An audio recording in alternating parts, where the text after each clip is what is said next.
Adam Pearce just announced the most ridiculous lineup for next Monday Night Raw, and if you think these matches make any sense whatsoever, you need to explain the logic to me because I'm completely lost. WWE's general manager just threw together a card that feels like it was created by a random match generator, and I'm about to break down why these announcements prove that WWE has completely run out of creative ideas. Friday afternoon, Adam Pearce held a press conference that was supposed to generate excitement for Monday Night Raw. Instead, what we got was a series of head-scratching announcements that have the entire wrestling community asking, what are they thinking? And the worst part? Pearce delivered these announcements with a straight face, acting like he was booking WrestleMania when in reality he was throwing darts at a board of superstar names. Let me run through the matches Pearce announced, and you tell me if any of this makes sense. Match number 1: Gunther defends the Intercontinental Championship against R-Truth. Yes, you read that right. The ring general, the man who's held the IC title for over 600 days, the most dominant champion in recent memory, is defending against R-Truth in 2025. A man who's primarily been used for comedy segments and 24/7 championship shenanigans is getting a shot at Gunther's title.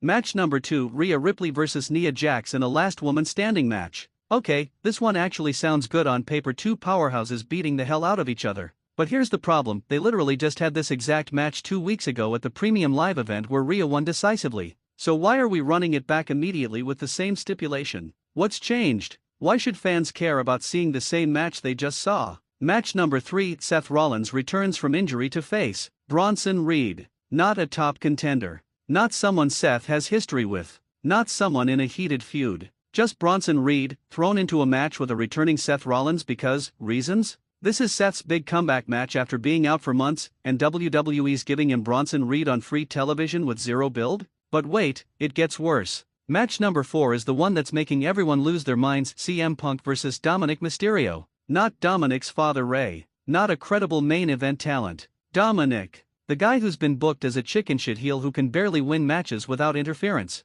That's who CM Punk is facing in what's being promoted as a major Raw main event. Here's my first question: which of these matches makes you the most angry, and why? Sound off in the comments because I need to know I'm not alone in thinking this is insane. Let's start with the Gunther vs R-Truth match because this might be the most disrespectful booking I've seen in years. Gunther has elevated the Intercontinental Championship to heights it hasn't reached in decades. His matches are consistently excellent. He's beaten everyone WWE's put in front of him: Chad Gable, Drew McIntyre, Sheamus, Ridge Holland. He's made that title feel more important than some world championship reigns. And now WWE's feeding him R-Truth? Don't get me wrong, I love R-Truth. He's entertaining, he's a locker room veteran, and he's great at what he does. But what he does is comedy. R-Truth's entire character for the past 5 years has been being confused about what's happening, running from 24/7 championship challengers, and providing comic relief. He hasn't been positioned as a serious competitor in any division, let alone worthy of an Intercontinental Championship match against the most dominant champion in WWE. What message does this send? That Gunther's reign has become so unchallenged that WWE's literally scraping the bottom of the barrel for opponents? That R-Truth can randomly get a title shot despite doing nothing to earn it? That the Intercontinental Championship can be defended against comedy acts? None of these messages help Gunther, R-Truth, or the title itself. The only way this match works is if it's a complete squash. Gunther destroys R-Truth in under 5 minutes, making an example of him to show that not everyone deserves a championship opportunity. But you know what WWE's going to do? They're going to give R-Truth hope spots. They're going to have him kick out of Gunther's moves. They're going to make it competitive because WWE can't help themselves. And that diminishes Gunther even further. Quick poll: should R-Truth ever be in a serious Intercontinental Championship match? Yes or no in the comments. Now let's address the Rhea Ripley vs Nia Jax last woman standing rematch. As I said, these two just had this exact match 2 weeks ago. Rhea won. Decisively. Convincingly. The feud should be over. But Adam Pearce announces they're doing it again with the same stipulation, and nobody's explaining why. In wrestling, rematches need justification. Did the finish have controversy? No, Rhea won clean. Did Nia invoke a rematch clause? Not that was mentioned. Did something happen on subsequent episodes that reignited the feud? Nope, they haven't interacted since their match. So why are we running this back? The problem with immediate rematches is they devalue the original match. If you're going to have the same match again right away, why should fans invest emotionally in the outcome? If results don't matter because we're just going to run it back anyway, what's the point? WWE's essentially telling their audience that the match 2 weeks ago meant nothing. From a booking perspective, this reeks of desperation. Raw's women's division is thin right now, so instead of building new feuds or elevating different women, they're recycling a recent match. That's lazy. That's WWE not wanting to put in the work to create fresh content. The last woman standing stipulation makes it even worse. That's supposed to be a blow-off match, the final encounter that ends a feud definitively. You don't do last woman standing and then immediately do it again. The stipulation loses all meaning. If Rhea beats Nia in last woman standing twice in a month, what does that accomplish besides making Nia look like she can't learn from her mistakes? Seth Rollins returning from injury should be a massive moment. Seth's one of WWE's biggest stars, a former world champion, and one of the best in-ring performers in the company. His return should feel special. It should feel important. It should feel like an event. Instead, Adam Pearce books him against Bronson Reed with zero build-up. Now, Bronson Reed's talented. He's a big man who moves well and has impressed in his matches. But he's not established as a main event threat. He's not someone fans are dying to see face Seth Rollins. He's a solid mid-card hand who occasionally gets pushed but hasn't broken through to the next level. That's who WWE chose for Seth's big return? What should have happened? Seth returns and calls out someone specific. Someone he has history with. Someone where the match means something beyond just two guys fighting. Seth vs. CM Punk Round 2. Seth vs. Drew McIntyre in a grudge match. Seth vs. Gunther for the IC title. Any of these would have been more compelling than a random match against Bronson Reed. The lack of storytelling is what's infuriating. Modern WWE throws matches together without considering why should fans care?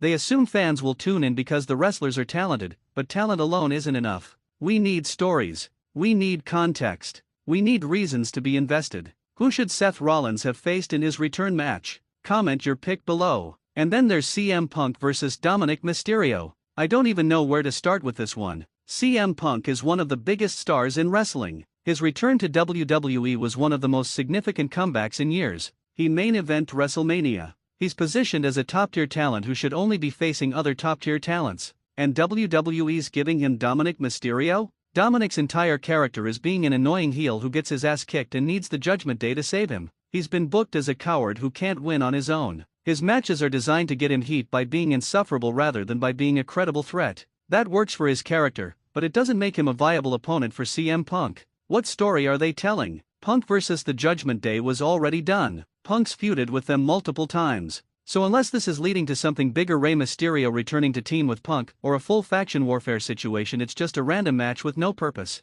CM Punk should be in the main event scene competing for championships or facing other main eventers in marquee matches. Instead, he's wrestling the son of a legend who's been protected by faction interference for his entire career. That's not using Punk correctly. That's wasting one of your biggest stars on a match that does nothing for anyone. The only way this makes sense is if it's a 5-minute squash where Punk destroys Dominic to send a message to the Judgment Day. But again, WWE probably won't do that. They'll make it competitive, give Dominic a fence, and have interference save him. That protects Dominic but makes Punk look less dominant than he should. Let's talk about what these matches say about Adam Pearce as an authority figure character. He's supposed to be the wise, fair general manager who makes matches based on merit and storyline logic. But these announcements make him look incompetent. How did R-Truth earn an IC title shot? Why is he rematching Rhea and Nia immediately? What's the logic behind Seth vs. Bronson? Why is Punk wasting time with Dominic? If Pearce can't answer these questions, then his character has no credibility. And if the character has no credibility, why should fans respect his authority when he makes stipulations or hands out punishments? WWE's undermining their own authority figure by having him make nonsensical decisions. Authority figures work best when they have clear motivations and consistent logic. Vince McMahon as the evil boss made sense. He favored certain wrestlers and punished others based on his preferences. William Regal as GM was fair and wanted the best matches possible. Teddy Long loved tag team matches and gave opportunities to deserving talent. What's Adam Pearce's philosophy? Because I can't figure it out. Real question, is Adam Pearce a good general manager character, or has WWE ruined him with bad booking? Share your thoughts below. The bigger issue is that these matches reveal WWE's lack of long-term planning. They're booking week to week without considering how storylines develop or where feuds are heading. It's reactionary booking designed to fill 3 hours of television rather than strategic booking designed to build stars and create memorable moments. Compare this to how WWE used to book. Back when Raw was at its best, every match meant something. Even mid-card matches had storyline implications. Feuds built over weeks or months, creating anticipation for eventual payoffs. Now, matches happen because it's Monday and they need content. There's no patience, no development, just throwing stuff at the wall and hoping something sticks. The Randy Savage vs. Ricky Steamboat feud at WrestleMania 3 was built over months with incidents, betrayals, and escalating tension. Stone Cold vs. Mr. McMahon developed slowly, each week adding new layers. Even more recently, Cody Rhodes' story to the championship took 2 years of careful storytelling. These weren't random matches, they were chapters in larger narratives. What narrative is Gunther vs. R-Truth serving? What story is being told with Seth vs. Bronson? These feel like placeholder matches designed to get through an episode of Raw rather than building toward anything meaningful. And when matches don't feel meaningful, fans check out. Social media reaction to these announcements has been overwhelmingly negative. Wrestling Twitter is roasting WWE for the terrible matchmaking. Reddit's having a field day mocking the logic. YouTube comment sections are filled with fans expressing confusion and disappointment. The audience is telling WWE loud and clear, this isn't what we want. But will WWE listen? History suggests no. WWE has a pattern of ignoring fan feedback when it contradicts their vision. They'll proceed with these matches regardless of backlash, hope the in-ring work is good enough to overcome the booking issues, and move on to the next set of questionable decisions. The talent involved deserves better. Gunther deserves meaningful challengers. Rhea deserves fresh feuds. Seth deserves a return that matters. Punk deserves main event programs. But WWE's creative process is so broken that even their top stars can't escape poorly thought out booking. One theory for why these matches exist: WWE's testing reactions. They announce controversial matches to see what generates the most conversation, then adjust based on social media metrics. If people are talking even negatively, WWE considers it a success because it means engagement. But confusing your audience isn't the same as entertaining them. Let me throw out how I would have booked next Monday's Raw instead. Gunther defends the Intercontinental Championship against Chad Gable in a 2 out of 3 falls match, continuing their excellent series from earlier this year. Rhea Ripley addresses her victory over Nia and issues an open challenge, which gets answered by a returning Asuka. Seth Rollins returns and immediately calls out CM Punk for a dream match. The Judgment Day faces a united front of enemies in an 8-man tag. They're 5 minutes of fantasy booking that makes more sense than what Pearce announced. Would you rather see my fantasy card or Adam Pearce's announced card? Let me know which sounds better in the comments. The Gunther situation particularly bothers me because WWE finally has a dominant midcard champion who makes his title feel important, and they're undermining that by giving him joke opponents. Gunther should be defended against the best wrestlers Raw has to offer. If you beat Gunther, it should mean something. Feeding him R-Truth makes a mockery of everything Gunther's accomplished. Imagine if during Bruno Sammartino's legendary WWE Championship reign, they had him defend against comedy characters with no credible path to victory. It would have diminished his accomplishments and made the title feel less prestigious. That's exactly what WWE's doing with Gunther's IC title reign. The Intercontinental Championship has a storied history. Champions like Shawn Michaels, Bret Hart, The Rock, Stone Cold, Chris Jericho, and Eddie Guerrero held that belt and defended it against credible challengers. Gunther's been doing his part to honor that legacy. WWE needs to do their part by giving him opponents worthy of that championship lineage. R-Truth's reaction to this title shot will be interesting. In character, he'll probably be confused about why he's getting the opportunity or think he's challenging for a different title. That's his gimmick. But wrestlers talk backstage, and R-Truth, the performer, knows this match doesn't make sense either. He's professional enough to make it work, but it's not fair to put him in this position. The women's division on Raw needs fresh blood, not recycled matches. There are talented women in NXT ready to be called up. There are established women on other brands who could move to Raw. There are storylines involving women already on the roster that haven't been explored. Instead, WWE's running back Rhea vs. Nia like they're out of ideas. Liv Morgan's on Raw. Shayna Baszler's on Raw. Zoe Stark's on Raw. Maxine Dupree's on Raw. Any of these women could be positioned as Rhea's next challenger with proper build. Create a #1 contenders match. Have someone attack Rhea from behind. Do something to create a fresh matchup instead of an immediate rematch. The Seth Rollins return is particularly frustrating because returns should create momentum. When a star returns from injury, WWE should capitalize on the buzz.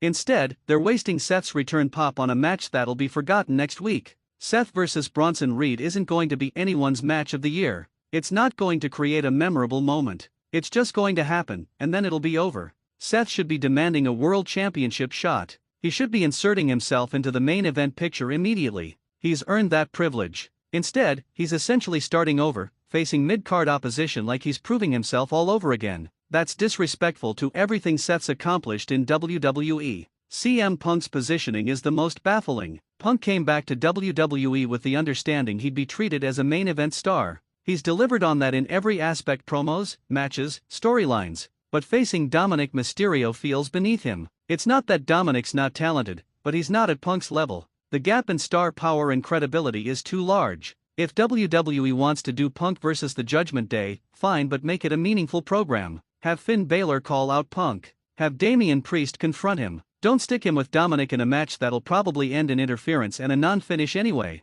Punk's time in WWE is limited. Don't waste it on throwaway matches. Should CM Punk only face main event level opponents, or is everyone fair game? This is a serious question. Answer in the comments. Adam Pearce's press conference was apparently done to generate excitement, but all it generated was confusion and frustration. WWE's so focused on announcing matches in advance to pop ratings that they forget to make those matches actually interesting. Announcements mean nothing if the content doesn't deliver. The proper way to build Raw would be announce one major match in advance, say, Seth Rollins returns to face a mystery opponent. That creates intrigue. Then build the rest of the card organically throughout the show with backstage segments, promos, and angles. That makes Raw feel alive and unpredictable rather than a predetermined series of exhibitions. But modern WWE wants everything announced in advance for marketing purposes. They want to be able to tweet breaking, "These matches are happening on Raw," to drive social media engagement. The problem is they sacrifice quality for quantity, announcing multiple matches that don't hold up to scrutiny.